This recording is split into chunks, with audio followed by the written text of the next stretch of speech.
Fala galera, sejam muito bem-vindos para mais um vídeo. Já vai deixando o like, se inscreve no canal, ativa o sininho e é claro, se você gosta desse tipo de conteúdo, compartilha o vídeo para geral. Simbora pro vídeo. Steve Paul Jobs. Steve nasceu no ano de 1955 em São Francisco, na Califórnia, no dia 24 de fevereiro de 1955. Ele é filho biológico do sírio Abdul Fattah Jandali e de Joanne Skibel, mas foi adotado por Paul Jobs, que era um mecânico e membro da guarda costeira, e pela contadora Carla Jobs. A família adotiva dele morava em Mountain View, na Califórnia, atualmente conhecida como Vale do Silício. E quando ele era criança, ele via seu pai montar e desmontar aparelhos eletrônicos na garagem da família diversas vezes, o que já despertou um interesse nele. Anos depois, após concluir o curso básico na escola, que seria Fundamental 1 e 2 aqui no Brasil, Jobs cursou a Homestead High School entre 1968 e 1972. Nessa época, ele conheceu Steve Wozniak, que estudava na Universidade da Califórnia, em Berkeley, e era especialista em fazer programas e circuitos integrados.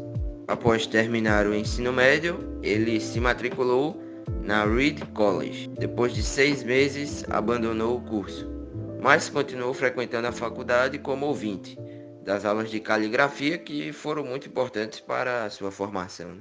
Nesse mesmo período, em 1972, ele foi morar com a então namorada Kristen Brenner, mesmo sem a aprovação dos pais. E com ele, ela teve uma filha quando ela tinha apenas 23 anos. Mas ele negou a paternidade e declarou sob juramento que era estéril e deu o nome de outro homem que, segundo Steve, era o pai verdadeiro. No ano de 1974, Steve Jobs trabalhou como designer de videogames na Atari e depois de vários meses deixou a empresa e viajou para a Índia em busca de enriquecimento espiritual. Então, em 1976, Jobs e Wozniak instalaram uma fábrica de computadores na garagem da casa da família de Jobs, na Califórnia. Nesse mesmo ano, é lançado o computador Apple One, o primeiro computador pessoal vendido já montado, que era apenas uma placa-mãe coberta com alguns chips e instalada em uma caixa de madeira. Já no ano de 1977, um ano depois, é lançado o computador Apple II, que apresentava um mouse e um disco rígido interno. Com o passar dos anos, as criações de Jobs e Wozniak revolucionaram a indústria dos computadores, tornando as máquinas menores e mais baratas. Mas, em janeiro de 1984, foi lançado o Macintosh, apelidado de torradeira bege, que esquentava muito, pois não tinha um ventilador. E apesar do sucesso das vendas e do desempenho superior aos PCs da IBM, o Macintosh não era compatível com a IBM, que era a empresa que liderava a área naquele momento. Com isso, a fama de pessoa difícil de Steve Jobs incomodava os funcionários da Apple, que não tinham prazos tão curtos e nem um tratamento tão ríspido em outras empresas.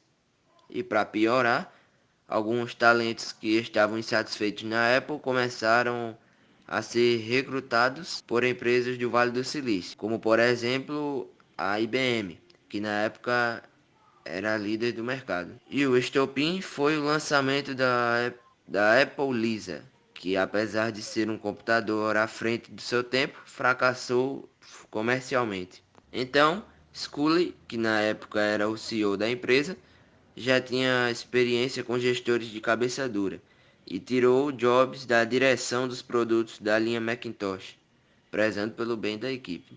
Então, Steve ficou extremamente ofendido e reclamou com o conselho de diretores e acionistas da empresa. Mas ele só não esperava que o conselho já havia discutido essa medida e apoiava Scully. E então, no ano de 1985, Steve Jobs é demitido da Apple, empresa que ele próprio fundou. E então, no ano de 1985, ele criou a empresa Next Computer, uma empresa para desenvolvimento de softwares, que desenvolveu seu próprio sistema operacional, o Next Step. Depois de 10 anos, a empresa foi comprada pela Apple. Voltando alguns anos, em 1986, ele comprou a empresa de animação de George Lucas, que se tornou a Pixar Animation Studios. E depois de investir 50 milhões de dólares na empresa, passou a produzir filmes como Toy Story e Procurando Nemo. Agora, em 1991, Steve Jobs se casou com Lorraine Powell, no dia 18 de março de 1991. E junto com ela, eles tiveram 3 filhos: Eve Jobs, Brian Sienna Jobs e Reed Jobs.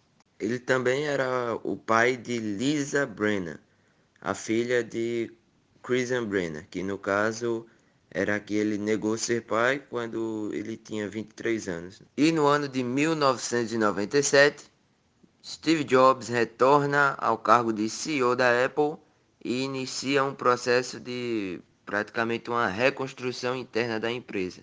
E agora, com uma nova equipe administrativa, a Apple lançou produtos que mudaram completamente o modo com que a sociedade usa a tecnologia, como por exemplo o iPod, lançado em 2001.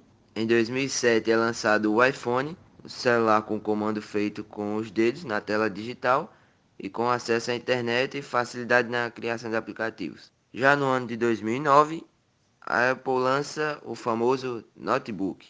É um computador móvel de fácil acesso à internet. E nesse mesmo ano, lança o iPad, já em 2011, e em junho de 2011 anuncia o iCloud, que resolvia o problema com o armazenamento de arquivos, como por exemplo fotos, músicas e aplicativos que graças a esse serviço passam a ser guardados em uma nuvem. Já no ano de 2003, Steve Jobs foi diagnosticado com um câncer raro. Felizmente, o câncer foi descoberto na fase inicial, mas ele se recusou a fazer a cirurgia e preferiu fazer tratamentos alternativos. Mas a decisão de não fazer cirurgia durou apenas 9 meses. Ele decidiu fazer a cirurgia, mas ela só foi realizada em 2004 para remover um tumor no pâncreas. Já no ano de 2009, a saúde dele já estava muito fragilizada e ele havia perdido muitos quilos. Vai passar as fotos dele aí e ele está muito magro. E nesse tempo, ele mandou um e-mail aos funcionários, ele falando sobre os problemas de saúde que ele tinha eram mais complexos do que ele pensava. E nesse mesmo momento, ele nomeou Tim Cook para diretor de operações da Apple. E em janeiro de 2011, ele anunciou que estava saindo de licença médica. E então, no mês de agosto, ele renunciou ao cargo de CEO, passando o cargo para Tim Cook. E infelizmente, 2 meses depois, no dia 5 de outubro de 2008, ele faleceu em Palo Alto, na Califórnia.